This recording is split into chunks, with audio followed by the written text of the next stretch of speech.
What's the best? What's the best can happen? You know, it's so interesting that you should say that because, bro, you said that and you mentioned that on one of our past podcasts, and I was thinking, it's been mulling over in my brain. You know, I remember one time I had a seminar with Victor Wooten, the bass player. Oh, dope.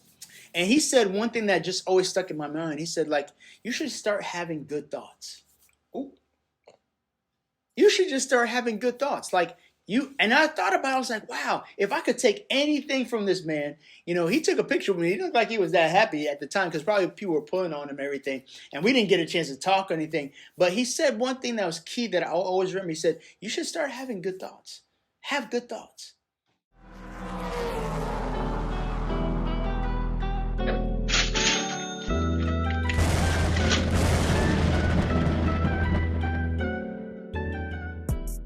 On our number 5 number for the day. 5 for the day. Let's go. Let's go. Sorry. Hold on. Rewind. Woo! Step back. We're on number 4. We're on number 4, guys. Big one. Number 4. You think you can change God so he will be okay with you going back to what you're tried to get out of. Wow. The thing you cried to get out of, the thing you prayed, the thing you was broken down and heartbroken about. You try and get God to accept it. You can't get That's God. Why you're looking back. You want God to accept it. Like, this is, like, Lord, hey. Yeah. You know I had no other choice. Yeah. Come on. I had no choice. I had no choice. No choice in the matter. What do you mean I can't look back? What do you mean I can't stay in the pit that I just prayed to get out of? You know it's so funny. God is so good because think about the whole situation with Lot, right? And Lot's wife. Lot's wife wanted to go back, right? Yeah. The angel told her and told Abraham, don't look back, right? Right. Don't look back because if you look back, it's going to be a problem. So when she decided to turn back because she was looking back at that life that she wanted, that she was going back there trying to get out of. Right. And Lot just kept going forward. Now she turned into a pillar of sand because of that, because she decided to look back. There was stuff that was from her past was pulling on her to go back to where God was not moving her to anymore. She wanted to go back to where God wasn't there anymore. God was over here.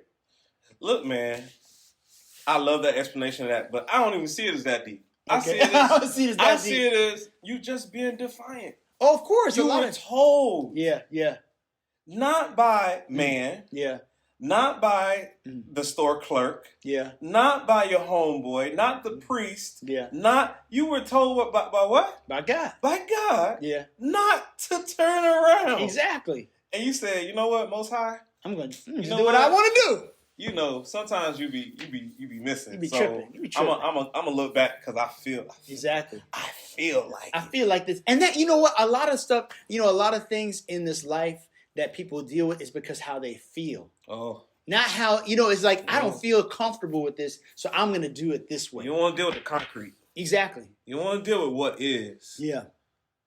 You can imagine, and then you imagine the part about imagination though is that you got to choose what side of your imagination you want to work with. Yeah. Because we're really good at turning bad things into worse things. Yeah, of course. We can look at something and say everything bad about it like that. Like your brain just works like that. But to come up with something good. Exactly. To come up with a statement like, what's the best? What's the best can happen? You know, it's so interesting that you should say that because, bro, you said that and you mentioned that on one of our past podcasts, and I was thinking, it's been mulling over in my brain. I remember one time I had a seminar with Victor Wooten, the bass player. Oh, dope. And he said one thing that just always stuck in my mind. He said, like, you should start having good thoughts. Ooh.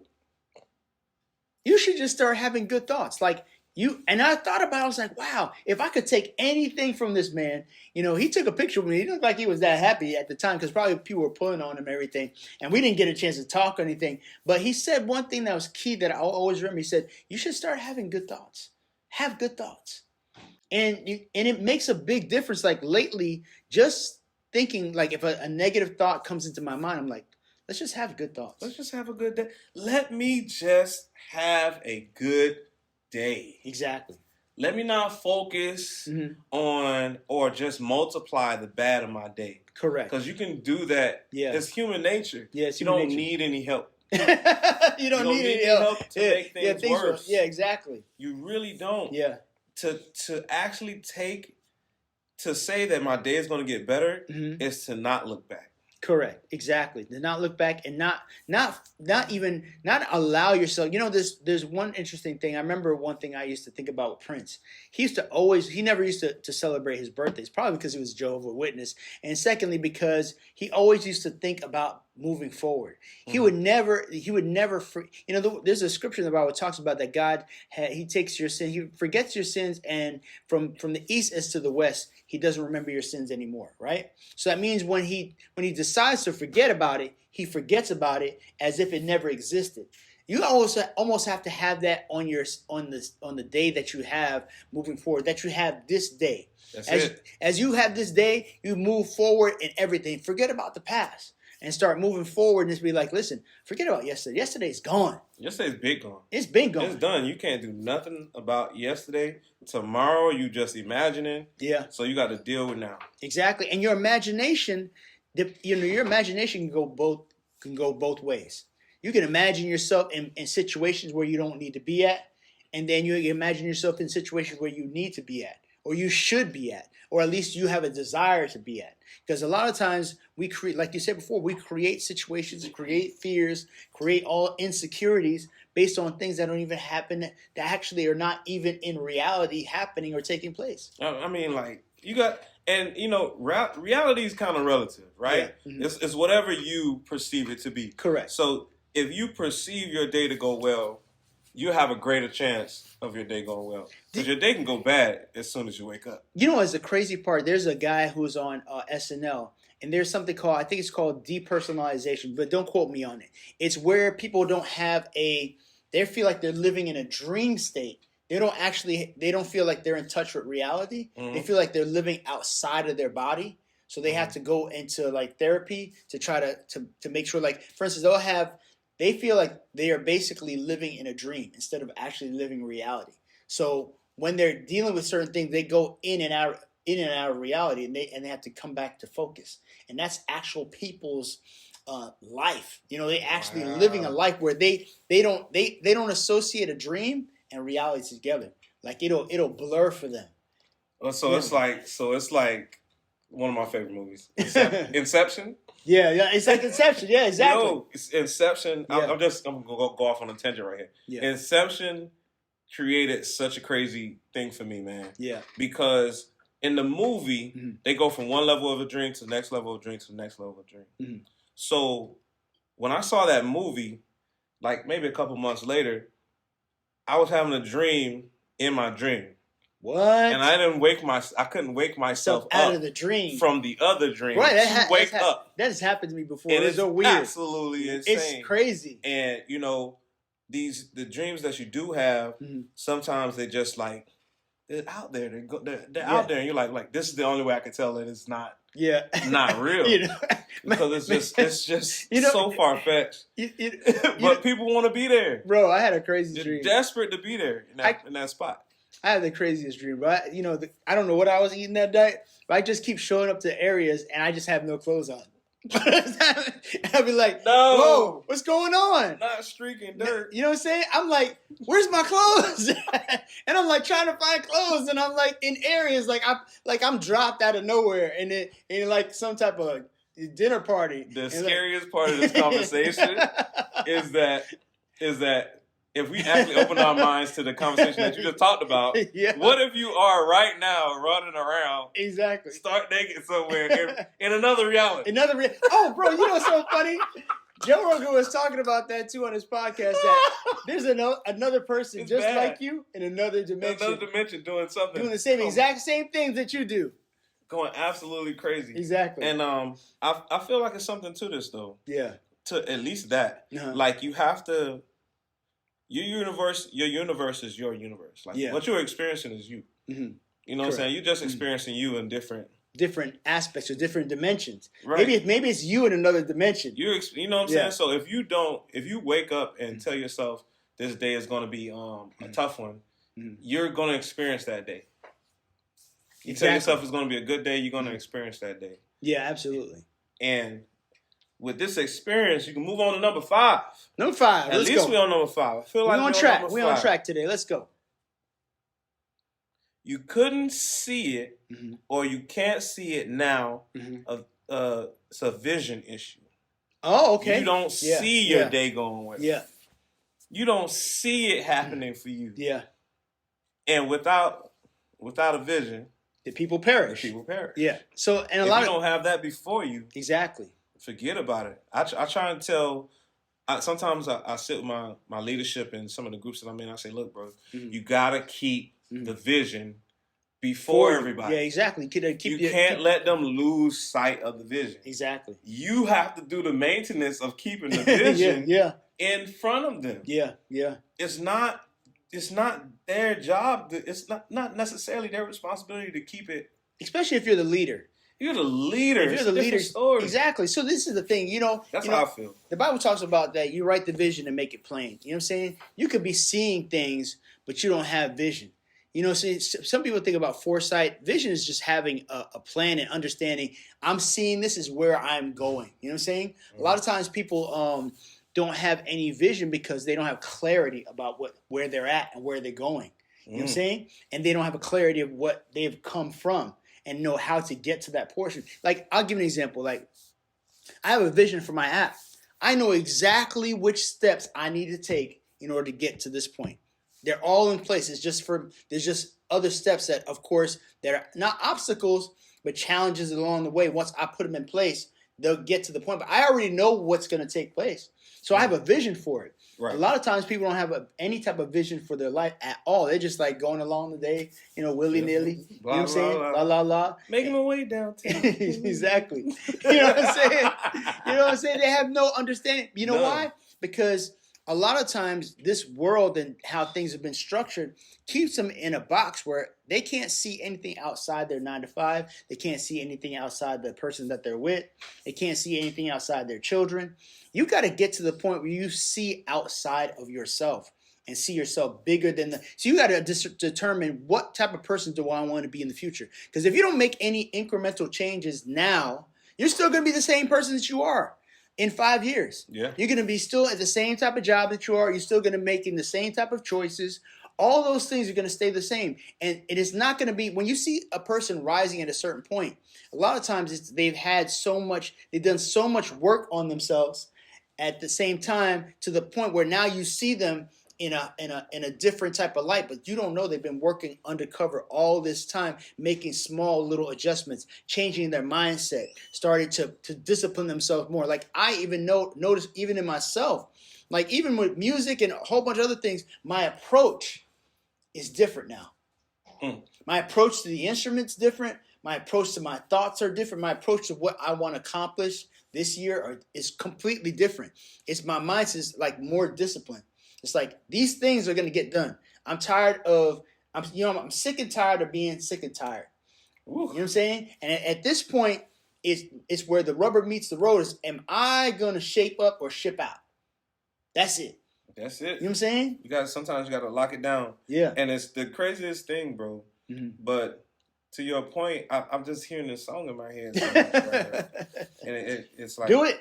roll your boat gently down the stream. Merrily, merrily, merrily, merrily, life is but a dream. Right? Yeah. If you don't row your boat, you just floating around. Bro. If you don't set the direction of that ship to go where you want it to go. Yeah. Even in that song, it gives the instructions. It doesn't say just ride in the boat. Exactly. It says you have to row your boat. You have to put yourself on a path to making things happen for you. And nobody's going to row your boat for you but you. Nobody's going to do it but you. You got to take the paddle and put it in the water and start doing it. It says the instructions say row your boat. Exactly. It don't say row your mama boat. It don't say row your husband boat. Yeah. It don't say row your children's boat. Mm-hmm. It says you have to row your own boat. Why is this so important to me right now? Because if we're subscribing to the fact that we can make our day better, it's sort of kind of like a dream. You can make your dreams better. Yeah, you can make a dream better. You can make a dream better. You can make your wishes better. Mm-hmm. You know what I'm saying? Mm-hmm. So you got to set yourself. You got to set yourselves. You got to set your You got to set your goals. Yeah. And you got to get in there. You got to row your own boat. Yeah. And that's gonna move us on. And we're rolling, rolling. Let's go. Let's go. Let's go. All right. We're on the 6. I think we're on 6. Number 6. Let's go. 6. Right. There is a large group of us who are wrestling with unworthiness. Yeah. You think you don't deserve the things you even imagined. Exactly. You're never going to achieve them if you don't think you deserve it. See, and that's the thing is, crazy. You know, it's interesting to say that because, you know, I was talking to my daughter and I was talking to other individual. I heard this quote. It's like, you don't get what you deserve, you get what you negotiate. Ooh, buddy. You know what I'm saying? Because whatever you negotiate is what you're going to get. You don't get anything in this life that you deserve. You get what you negotiate. Because you could just say, well, I feel I should get this, or I feel I should get that. If there's no plan of action for it, you're just going to get whatever is given to you. So you're not going to get, and sometimes, you know, for some odd reasons, some people happen to be that much more fortuitous, you know, or lucky in some aspects, or more blessed in some aspects. But majority of the time, you're just going to get what somebody's going to give you, unless you decide to take it for yourself. You know? Yes, sir. This is a big part of it, man. You have to go out there and decide that you want it for you. Yeah, exactly. You know? Yeah. You can't just... It's the reason why you're looking back, because if you don't want it for you, everything behind you is going to look shinier and better than anything else. Anything that you can imagine, because you don't want... You don't think you deserve and it stops better than what you just had. You know, and that also stops you financially. You know, there's critical things when I used to manage different artists. I used to tell them, I said, listen, you need to get this amount of money. Oh man, I can't get that much. It's too much money, man. They don't pay me that. No, you got to get to, like, I remember an artist that I managed, and she said to me, she's like, I'm not accepting no more than this amount, no matter what. I'm only accepting this. And I'll tell you, God is honest truth, man. Any type of gig she got was that amount and over. And she always went beyond that, because that's all she would accept. It's almost like she decided, like, I'm worthy of this. If you don't desire to have, say for instance, your goal is to be wealthy, or your goal is to have a spouse or anything, the incremental changes that you have to have in order to feel deserving of a person of caliber that you want is to change yourself. Then if you're not able to negotiate a certain price that you don't feel comfortable with, you're only going to stay at the level of how much you feel you deserve. If you only feel like you deserve this amount for the amount of work that I do, and that's all you're going to accept. If someone says, I want to pay you $1 million, oh, that's too much money, because you don't have the capacity to have your own self-worth strong enough to decide, like, I can accept this. I had to start thinking about this whole thing about in terms of money. It's like, how much money do I feel like I deserve? Because I remember negotiating a deal, and I was like, dang, I didn't pay myself enough money. What's wrong with me? And I started thinking about it. I said, I literally could have paid myself a couple $1,000s more doing this deal. And I tended to give the advantage to somebody else. And I was like, why did you do that? Not that I want to take it. I wasn't taking advantage because I was paying them more than the market value. Right. But at the same time, you got to think about in your own business what's valuable to you and what assets you need. You know, and it's good to think about others, but business is business. Nah, man. I'm just tell you straight up, man. I'm blood raw. You're playing Mr. Nice Guy. Exactly. For what? For what? For who? And then guess what? Nobody cares. And then nobody cared. Exactly. You set it up. Yeah. And you looked at it and was like, oh man. Exactly. This can't all be mine. Exactly. I should when give no bills come. Exactly. You'd be like, oh man. And see now, you know what I'm saying? No guitar. Exactly. You know what I'm saying? And I analyzed it. I was like, I said that's a mental block. You got to. Yeah. What I've been hearing is you need to fill your own cup first. Exactly. So you can help other people. So you can help other people. Exactly. So that when you pour out, you got something that you're pouring out of. Exactly. It's like you can't pour out of an empty cup. Correct. You can't get blood out of the turnip. Exactly. Okay? Exactly. All right, man. You gotta pour into your own cup first. You got enough capacity for yourself. Mm-hmm. You pour out of there. Yeah. Because I've lived my whole life pouring out of empty cup. Because I just felt like, man, I'm so blessed to have this. Somebody, exactly. You're so happy the first time you get it. You're so happy doing it the first time. Like I'm so blessed to have this, and then you give to somebody, and they outside playing ping pong with your gift. You know what I'm saying? They're out throwing it around, and you're like, what happened here? Why did I do this to myself? What did I do? Why did I do this to myself? Why? What did I do? Exactly. Don't do that to yourself. Don't punish yourself. Don't punish yourself. I say, hey man. Pay yourself, add tax, and then if you feel so, bonuses all around. Exactly. You know what I'm saying? But until then, nah. We ain't doing that again. I'm gonna pay you what I'm supposed to pay you. And then after that, if I feel so to give you, then I give you. Correct. Then it's out of your heart. Exactly. You know what I'm saying? But that before stuff, and then people do you wrong. Exactly. That's the worst part about it. Then it's when you do it. It's interesting thing is like, there that adage where no good deed goes unpunished. Ooh, it's the same thing. You end up trying to do something good for somebody, end up it being thrown back in your face, and you're like, well, I should have just did this way. The other way. Why did I do it that way? So now we have a little bit more wisdom in terms of that. So we know that's not going to happen ever again. Not going to happen ever again. Exactly. Like our number 7. Yes. You're going to feel like, this was a heavy one, Doc. This is a heavy one. Let's go. 7's heavy. 7 is heavy. Let's go. Let's do it. Okay, I got to hold the phone for this one. I got to hold the phone. All right. You don't want to fight for the new because you feel like God is supposed to give it to you. Woo! I like that. You feel like I like that. It's something that is just inherently yours. Yeah. It belongs to you. That person owes me. The entitlement. Yeah. As soon as you drop that, your life's going to change. Yeah, of course. It's going to change drastically. Exactly. Entitlement. When you realize people don't owe you nothing. Yeah. You don't owe nobody else nothing. Yeah. You can live your life without looking back. Exactly. Cause I know I was mad at one point at a lot of people. I was that's my thing. Yeah. When you play the nice guy card, you are upset with people. Yeah. Those nice guys that you see all the time, they're upset with somebody. They're about to blow. If they're nice all the time, they're about to blow. And I don't mean just cordial. Yeah. I mean like you go, man, he's a really nice guy. Exactly. He helps with this, helps with that, and moves this around. Something is going on. Yeah. Okay? I feel like sometimes the nice guy thing it's an entitlement spirit. Really? Wow. Most of the time. Most of the time, if not all the time, it's an entitlement spirit. Yeah. You want other people to like feel you. A certain way. Yeah, to like so you. that you're entitled to them reciprocating. Yeah. And you want it reciprocated. You don't, but I don't blame people for wanting to have good things come back to them after they send out good things. Yeah, exactly. It's not a bad thing to want that. To expect, yeah. To expect it. Yeah. But to make yourself upset.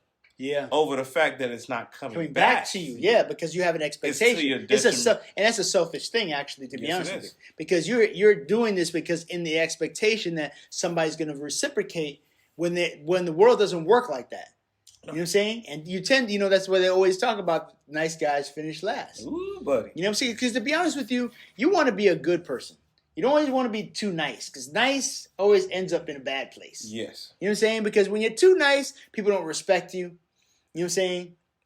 I feel like if you're a respectful person, you should gain respect by being respectful and being honorable. I think it's better to be honorable than to be nice. You know what I'm saying? If you're honorable, you're going to ruffle some feathers because if someone is dishonorable and you said, well, we can't agree, and you say no, and they don't appreciate it. I remember Tim was telling me something that was really good.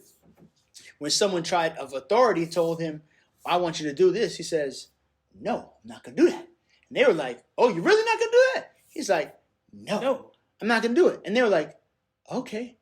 And the reason why I realized why he said that is because if he opened the door for saying yes, Then he's going to do a whole bunch of things that he didn't want to do in the first place. And now he had already said yes to this person. Now he's going to feel obligated by being a nice guy because he's going to be a people pleaser.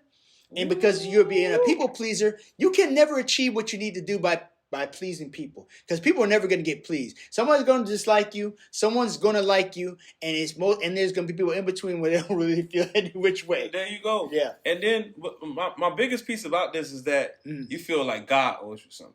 Exactly. God don't owe you anything. God don't owe you nothing. He don't owe you anything. Okay. To allow you to wake up in the morning. It allows you to wake up in your right mind, at least enough to get up and see this podcast. Exactly. He got you up to see this? Bro. He's done enough for you. He's done enough. He's done way more than you think he's done. You haven't taken accountability of what is going on in your life when you think that God owes you something. It's crazy because I have a coworker. He was sitting with me, man, and he was like, we both believe in God, to a certain extent, and he was like, he had that big question that people ask, men like us, like Christian guys, like, man. If God was real, why, or not if God was real, why would God allow these terrible things to happen? I got your answer to that. I got the answer to that. I got your answer to that. It's not always an answer to that. Let me tell you what the answer is. So this is where I perceive and where I got from that. So God has what is called free moral agency, which he allows every person free moral agency to do whatever you want to do. He is not making you an automaton or a robot.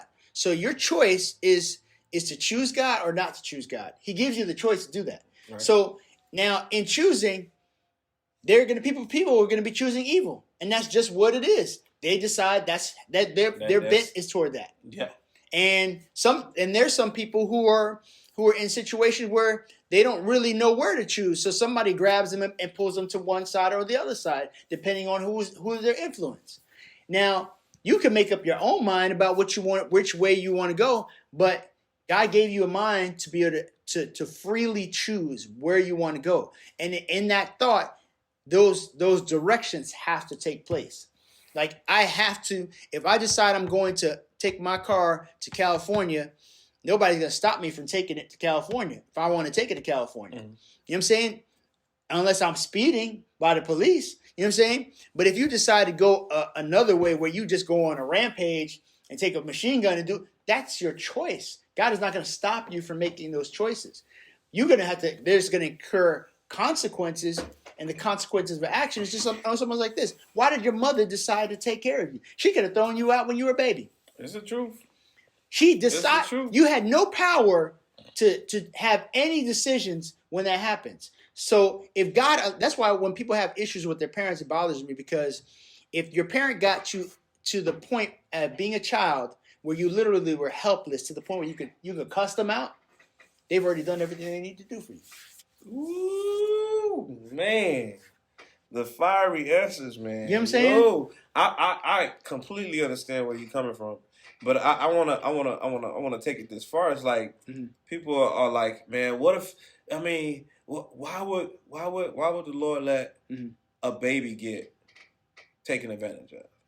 You know what I'm saying? Yeah. Or they'd be like, oh, why would he let this situation happen? Why would he let a mother get rid of a child? Why would he let a man, kill his wife or this, that, or do something to his family? And it's just like that question had hit me, and when he asked me, I was like, hold on. This is not one of those, like, I can't just tell this guy. Yeah, and one I can't just tell this guy, hey, man, it's God.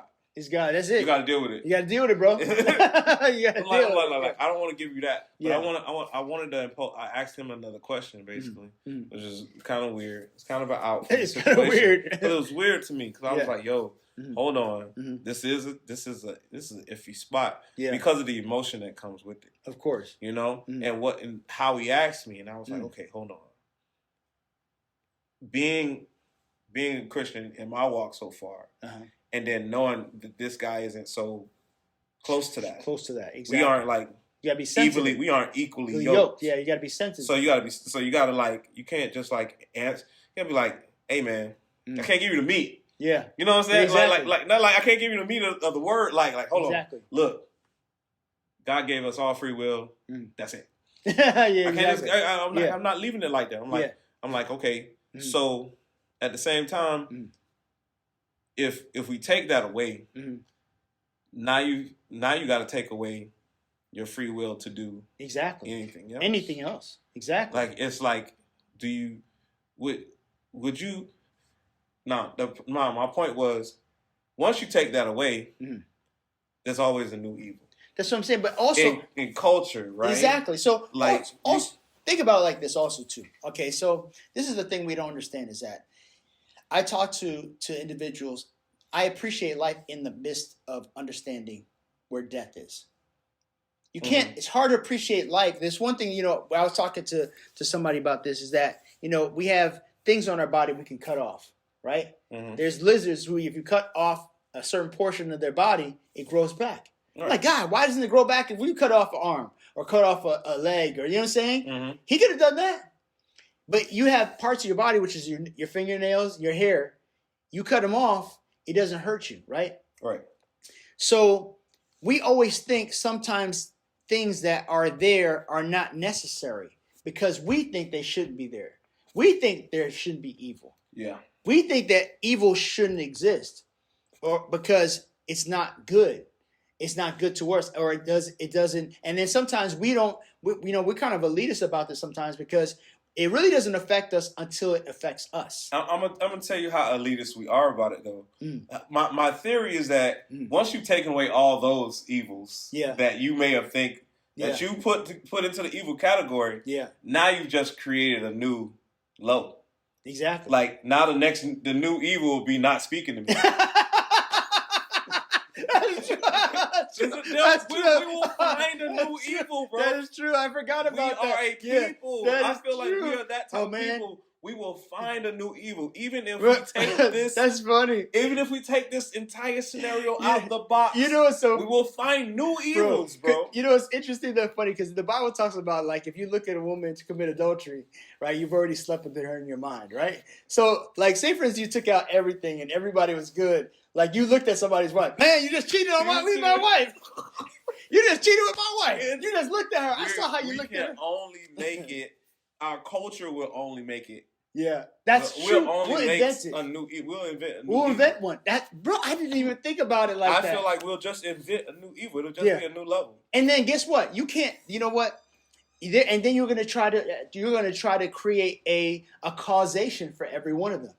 What caused it? Like, what caused it? Like you think Job's friends didn't know that he was a good man?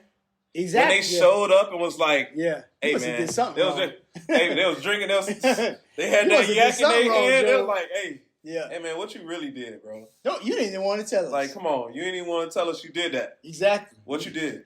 Because what did you do to make God do this to you? Because you got to sit. Because that's where I feel like that's where my basis of that thought comes from. Because I know they knew that man was a good man. Yeah. But they looked around and saw all that was happening around him. Was like, you can't be righteous. Exactly. You can't be that good. All this stuff. I know we've been doing crazy stuff. Exactly. And it didn't happen to us. This happened to us. We're worse than you. That's what they're saying, really. Exactly. That's we're worse than you. The Job story is, we're worse than you, and we ain't got happen to us. Exactly. This sitting back, popping wine or whatever. Exactly. But like I said, man, let's get back into it, man. These 7 things are what's keeping us looking back and not moving forward. Exactly. And here at D&D Level Up, we level up, man. We leveling up, man. Especially for this new year. This is a different mentality, a different time period. We're in a different year. You got to start thinking of different thoughts. I'm super excited, D, that this year we've gone to the next level. If you can't see yourself a certain place, you're not going to be there. Nope. You got to see yourself and be yourself. Every moment of your day, you got to be the self that you want to be. You know what I'm saying? And we're going to be ourselves. We're going to be here on the D&D Level It Up podcast. And if you don't know, now you know. That's right, guys. That's right, guys. Like, comment, and subscribe. Deuces. Peace. Peace. Dope.